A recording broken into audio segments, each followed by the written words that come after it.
Me llamo María Elena y vivo en Guadalajara. Nunca pensé que llegaría el día en que mi propia hija me miraría a los ojos y diría, con una voz tranquila y cansada, que yo era una carga.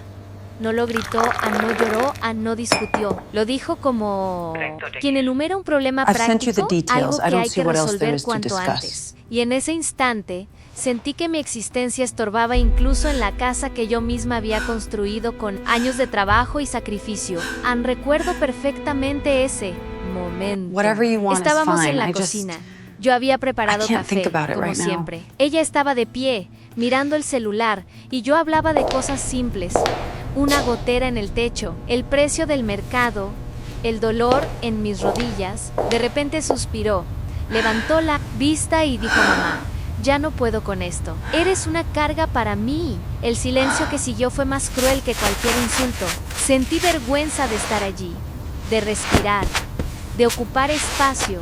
Esa noche no dormí. Me quedé sentada en la cama, repasando cada año de mi vida como madre, buscando en qué momento había fallado tanto como para merecer esas palabras. Recordé cuando la crié sola, cuando trabajaba doble turno y aún así llegaba a casa a cocinarle, ayudarla con la escuela, escucharla. Recordé las veces que dejé de comprarme cosas para que a ella no le faltara nada. Y aún así, ahí estaba yo, convertida en un estorbo. Lo más doloroso no fue lo que dijo, sino cómo lo dijo. No había rabia, solo cansancio, como si yo fuera un mueble viejo que ya no combina con la casa. Empecé a notar cosas que antes ignoraba: sus silencios largos cuando yo hablaba, sus miradas impacientes, la forma en que evitaba estar conmigo. Comprendí que esas palabras no habían nacido esa noche, llevaban tiempo creciendo en su interior durante días. Caminé por la casa tratando de no hacer ruido, lavaba los platos rápido, recogía mis cosas, evitaba pedir ayuda. Me sentía una invitada indeseada en mi propio hogar. Cada vez que escuchaba sus pasos, mi cuerpo se tensaba, como si tuviera que justificar mi presencia. Empecé a comer menos, a hablar menos, a desaparecer poco a poco. Hubo momentos en que pensé que quizás tenía razón, que tal vez yo sí era una carga. Ya no trabajaba, mis manos temblaban a veces, mis fuerzas no eran las mismas. Me pregunté si una madre deja de tener valor cuando envejece, si todo lo que fui se borraba, porque ahora necesitaba un poco de paciencia. Una tarde, mientras doblaba ropa, la escuché hablando por teléfono.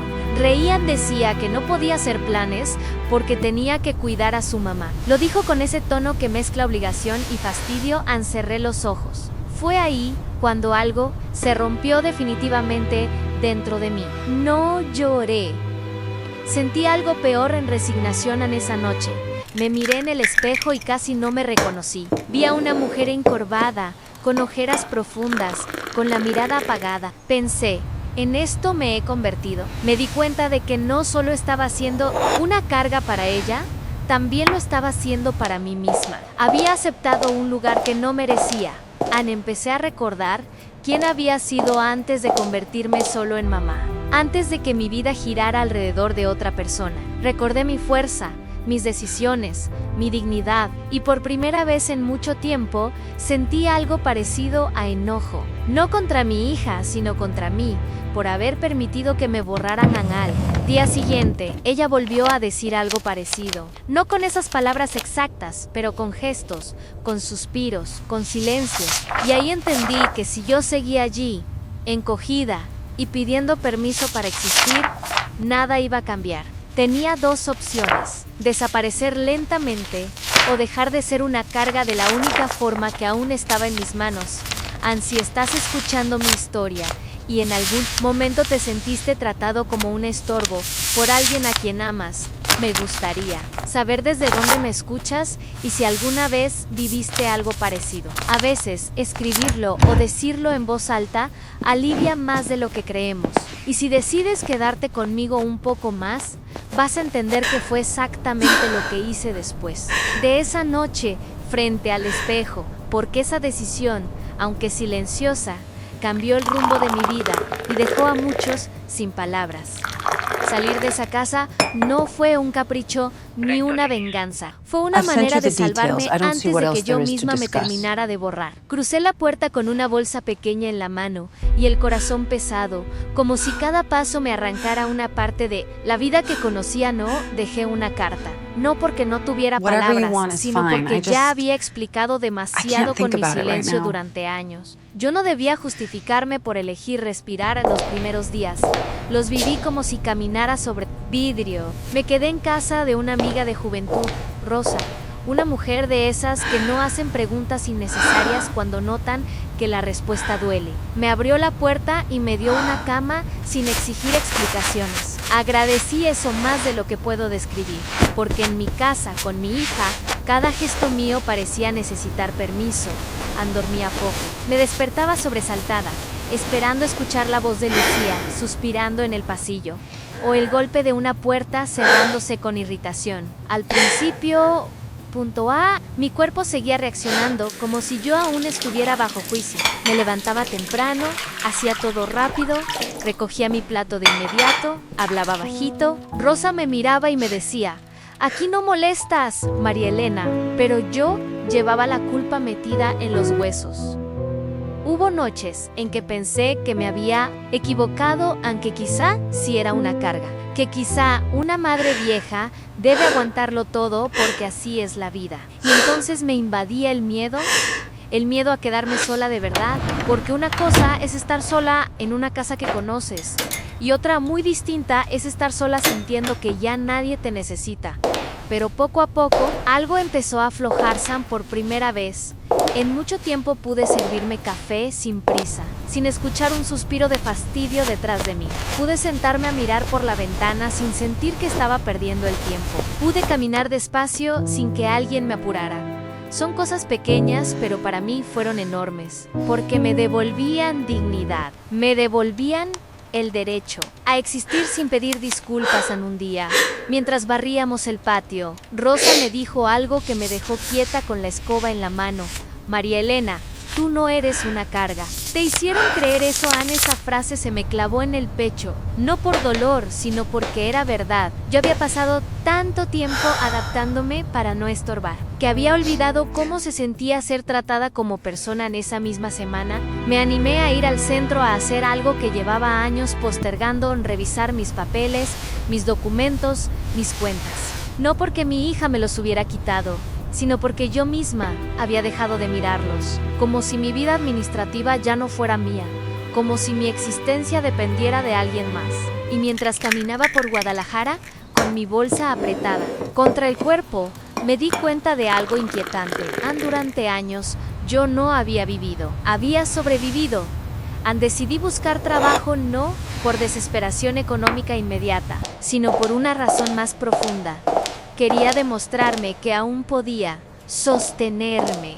Quería volver a sentirme útil, pero útil de una forma sana, no como esclava del agradecimiento. Conseguí un empleo pequeño en una panadería del barrio, ayudando por las mañanas. Me pagaban poco, pero me pagaban, y ese detalle, para mí, corazón, fue como recuperar una parte de mi identidad. Al primer día que me puse el delantal, me miré en el espejo del baño y vi a una mujer distinta, cansada, mayor, pero viva. Y cuando el olor del pan caliente llenó el local, cuando vi a la gente entrar a comprar con prisa, cuando escuché buenos días sin que nadie frunciera el ceño por mi presencia, sentí algo que no sentía desde hacía años. Orgullo.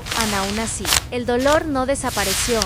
Había momentos en los que mi mente volvía al mismo punto. A mi hija, Lucía, la niña que yo había criado, la que dormía abrazada a mí cuando tenía pesadillas, la que me decía: «Mamá, no te vayas» cuando yo salía a trabajar. ¿En qué momento esa niña se convirtió en la mujer que me llamaba carga? ¿En qué momento el amor se transformó en fastidio? Durante semanas, ella no llamó.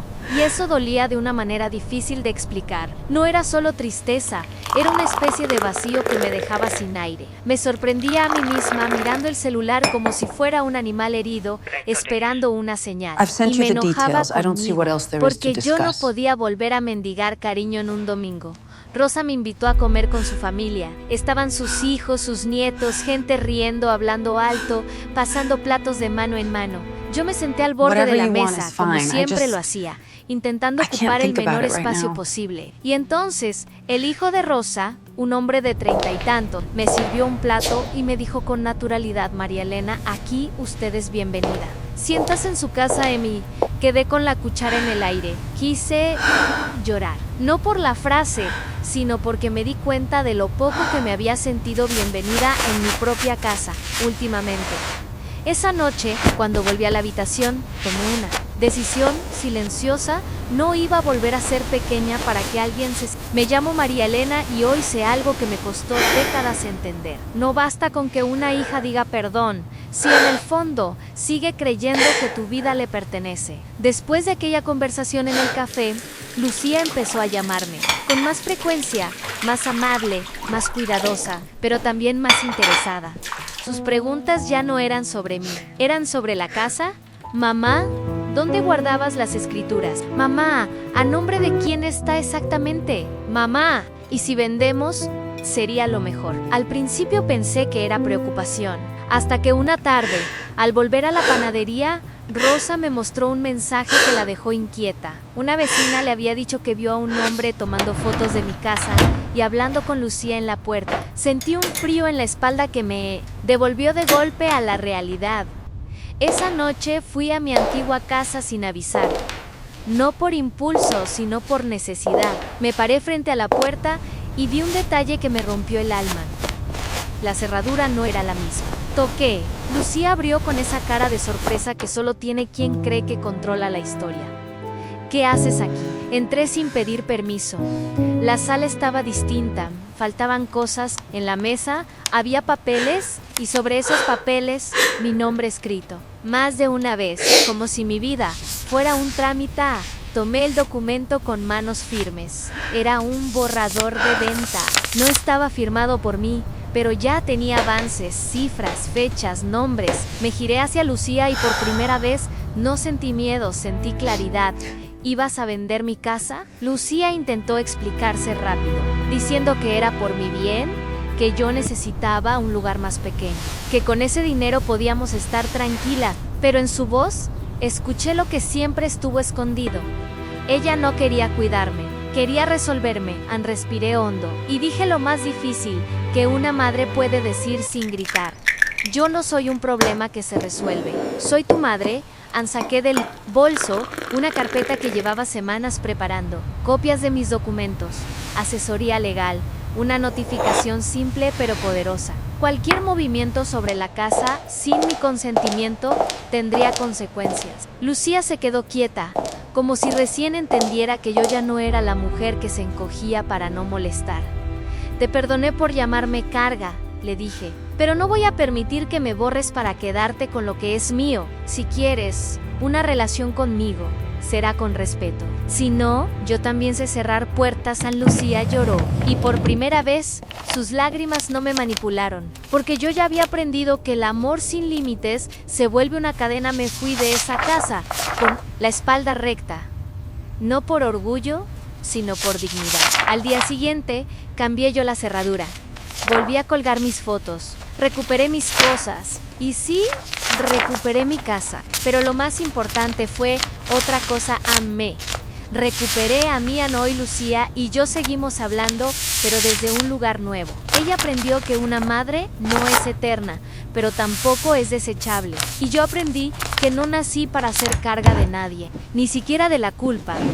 Si algo te deja esta historia, que sea esto: aun cuando alguien te hace sentir que estorbas, no te está midiendo por amor, te está midiendo por utilidad. Y el día que tú decides dejar de mendigar espacio, ese día el mundo cambia, porque cuando dejé de ser una carga, me convertí en la mujer que yo misma estaba esperando.